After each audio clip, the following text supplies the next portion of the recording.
Bueno, hoy recibimos, como adelantamos antes, al economista Germán de Agosto en un día crucial para tu llegada, Germán, para que nos ayudes a desmenuzar un poco estos datos que a veces nos cuesta un poco comprender, y además al año del fallecimiento del economista Danilo Astori, que sé que es muy importante, una guía para ti, así que bueno, para rendir honor a ese profesor, vas a explicarnos algunas cosas. Me hiciste sonrojar.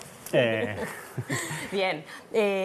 En principio, lo primero que te voy a preguntar, antes de meternos en este pilar que nos quede, que tiene tanto que ver con el endeudamiento, la regla fiscal y todo lo demás, es ¿qué te parece esta designación del equipo económico y si crees que se puede llevar adelante alguno de los desafíos que venís planteando? Bueno, afectos aparte. Sí. Sí, yo creo que es un excelente equipo y tengo confianza efectivamente para que puedan combinarse de alguna manera y atacar todos los frentes que hemos ido todo este año desplegando en el sentido, o opinando prospectivamente cuáles son los desafíos y la magnitud que tienen. Quizás haya un poquito más de ruido ahí entre el Ministerio de Trabajo y el Ministerio de Economía, porque ya lo hubo con declaraciones previas a las designaciones, pero creo que eso se va a poder subsanar justamente, y creo que es importante que el MIDES, el Ministerio de Trabajo y el MEF trabajen particularmente aunados, que es algo de lo que venía diciendo Odón en su momento, la necesidad de que esas tres carteras de alguna manera estén bien alineadas, porque justamente la magnitud y la amplitud de los desafíos que tenemos requiere esa coordinación entre esos tres ministerios tan claves. Así que desde ese punto de vista me parece que es un excelente equipo y esperemos que, por el bien del país y el bien de todos, que logren efectivamente llevar adelante la agenda que ellos tienen articulada en torno a estas cuestiones. Bien, ¿y qué va a poder hacer ese equipo con este aumento del endeudamiento que anuncia el equipo económico?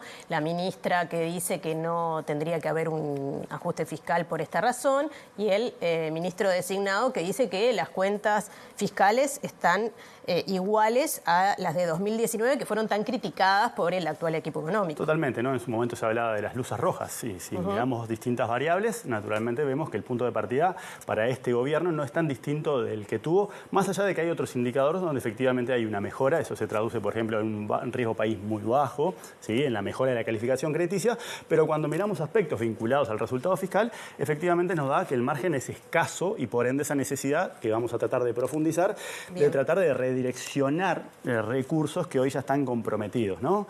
Pero vamos a poner un poco de contexto a esta decisión que hoy venimos discutiendo, porque cuando Nicolás y cuando Susana Arbereche estaban hablando del endeudamiento, básicamente lo que estaban hablando es del tercer pilar de esa famosa regla fiscal que varias veces de la que habló Doni hace unos minutos nada más. Todos hemos hablado, tal cual, ¿sí? Porque bueno, básicamente es una de las grandes banderas que ha tenido este gobierno, que justamente se abanderó con el tema del resultado fiscal, argumentando que en su momento las luces rojas hacían que la cosa se iba a hacer muy complicada para la gestión del gobierno saliente. Entonces, vamos a dar un poquito de contexto. La regla fiscal tiene tres pilares, ¿sí? O sea, tiene tres condiciones. Nosotros, la primera condición es una condición que establece una meta sobre el resultado fiscal estructural. Básicamente, el tope que tenían para el resultado fiscal estructural, es decir, la diferencia entre los ingresos y los egresos del gobierno central y el Banco de Previsión Social, es lo que toma el MEF a la hora de analizar la regla fiscal, iba a ser de 2,9% del PIB. Sin embargo, en la rendición de cuentas que presentó a mediados de año, ya anunció que iba a haber un incumplimiento de ese pilar, dado que ese déficit iba a estar en torno de 3,4% del PIB. Así que en este primer pilar ya teníamos un incumplimiento y ya lo sabíamos de hace 6 meses. Vamos a la siguiente. En la siguiente placa justamente vamos a el segundo pilar de la regla, que es el gasto primario del gobierno central y BPS no puede crecer a un ritmo mayor que el crecimiento potencial de la economía. Es medio trabalengua, pero el crecimiento potencial de la economía es como la velocidad crucero. ¿Cuánto crecemos en el mediano y largo plazo? Y eso es una estimación, no es algo observable. Esa estimación daba 2,8 para este año. Es decir, el gasto no puede crecer más de 2,8%. Sin embargo, también en la rendición de cuentas, este año crecería 4,8%, por lo cual tenemos un segundo incumplimiento en el segundo pilar de la regla. Y vamos a la tercera plaquita, que justamente es la que hoy nos convoca y convoca a todo este plantel, que tiene que ver con el tope del endeudamiento. Esto es lo más parecido a lo que teníamos antes de tener esta regla fiscal, ante la LUC. ¿sí? Sí. Y hasta noviembre veníamos bien. El tope de deuda era 2.300 millones. Y en noviembre teníamos que ese endeudamiento de 2.287. Noviembre 2004, mes pasado. Sin embargo, avanzamos una plaquita más y justamente acabamos de enterarnos que va a haber un incumplimiento de ese tercer pilar, por ende hay un incumplimiento de los 3 pilares, ¿sí? Y por eso es que están pidiendo permiso, por decirlo en términos a la Asamblea, para aumentar un 30% ese tope de endeudamiento que llevaría el límite a casi 3.000 millones. O sea, que aprueben la cláusula de salvaguarda. Exactamente, porque le va a haber un incumplimiento y necesitan que ese tope aumente. Es algo similar a cómo funcionaba antes. Por lo tanto, cuando miramos la regla fiscal y pensamos en la importancia discursiva que tuvo, y que aparte ya hemos discutido y analizado qué otros agujeros ha tenido esta regla, pero ahora se manifiesta de forma más clara porque hay un cumplimiento en cada uno de esas verticales, ¿sí? El que conocimos hoy es este tercero que parecía ser el único que se iba a cumplir este año. ¿Sí?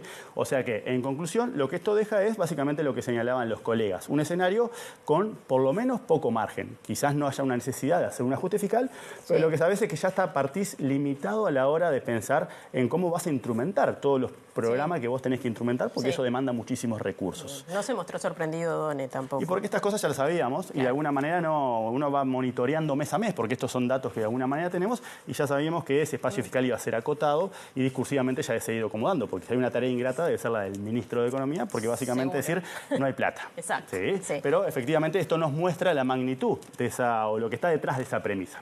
Entonces vamos una plaquita más y vamos a analizar si efectivamente tenemos un margen acotado del punto de vista de la holgura fiscal, y aparte tenemos el paraguas de que no va a aumentar la presión tributaria, porque también lo ha argumentado el equipo económico.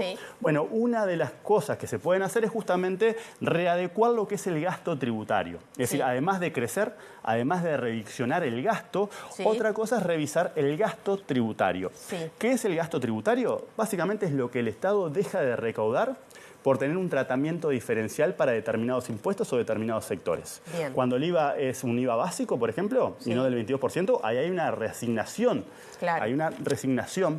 de recursos. Yo estoy cobrándole un determinado producto un IVA menor, por lo cual mi recaudación es menor porque se escapa de ese régimen del 22%. Entonces el Estado justamente resigna ingresos por fomentar actividades o por, de alguna manera, buscar acciones que tomen en cuenta, por ejemplo, cuestiones de equidad.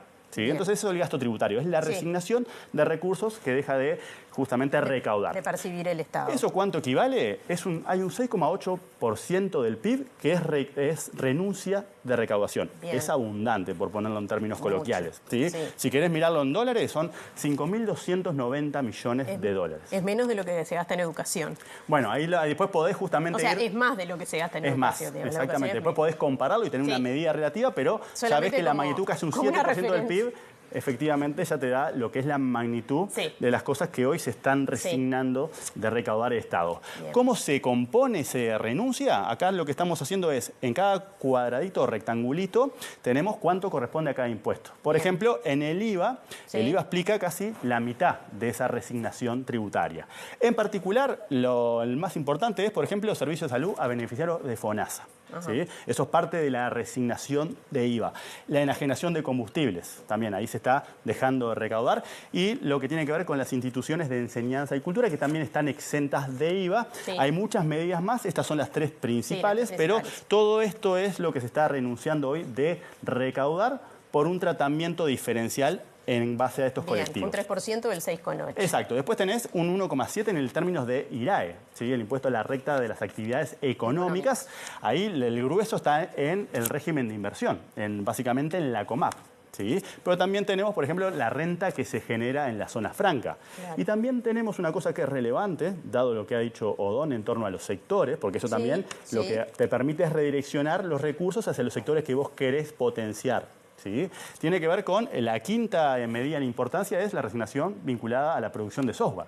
Básicamente él señaló las TIC y señaló también Ciencia de la Vida. Bueno, cuando señala esas prioridades, quizás haya una readecuación de esta resignación para tratar de llevarla a esos lugares. Después tenemos también IRPF, un 0,4%, impuesto al patrimonio, 1,5%, y después un poquito más. Pero básicamente acá lo que tenemos es una tensión latente entre cuestiones vinculadas a eficiencia, Básicamente hay un 45%, como señalaba el otro día Alfonso Capurro, un 45% de las normas que están detrás de estas resignaciones de impuestos que tienen más de 30 años. Claro. O sea, si habrá que mirar todo lo que ha cambiado en el país y en la economía global como para pensar que seguimos teniendo normas de hace más de 30 años que hoy suponen una resignación de recursos por parte del Estado. Entonces, es una tensión entre el crecimiento, el bienestar y la eficiencia. El bienestar, porque naturalmente, si nosotros pensamos en rever lo del IVA o rever lo del IMS, hay consumidores que quizás paguen más o consumidores que paguen menos. O sea, va a haber una afectación que no sabemos qué sentido tiene desde el punto de vista del bienestar. Cuando mirás cuestiones como IRAE o impuesto al patrimonio, ahí estamos pensando en incentivos al crecimiento. Claro. ¿Sí? También podés, por eso es como un trilema que vos tenés entre la eficiencia, es decir, evaluar el costo-beneficio de lo que yo estoy resignando, si tiene sentido o no tiene sentido, el bienestar y naturalmente también esta otra dimensión asociada al crecimiento económico. ¿Sí? Así que acá van a tener una tarea no menor de revisar todo lo que está detrás para ver si efectivamente hay un mejor uso de esos recursos que hoy el Estado está renunciando de recaudar. ¿Sí? Entonces acá tenemos esa medida como una posibilidad para justamente sobreponerse al paraguas de que la presión tributaria no puede cambiar.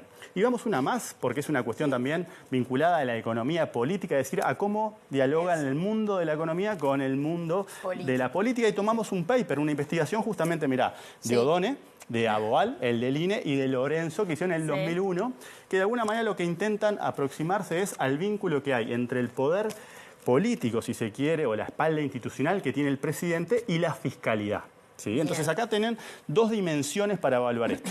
Una tiene que ver lo que vemos en el eje horizontal, es la proporción de bancas del partido. ¿Sí? O sea, en este caso, del Frente Amplio. Y lo que vemos en el eje vertical es la proporción de bancas que tiene el sector, en este caso, el MBP. Y si te fijas, te da que Orsi, desde esta perspectiva, de esta lógica, es uno de los presidentes con más espalda. ¿Sí? Tendría un poquito más, y podría haber sido el mayor de todo, si el Frente Amplio hubiese obtenido mayoría en diputados, ¿sí? Que es lo que veríamos en este eje.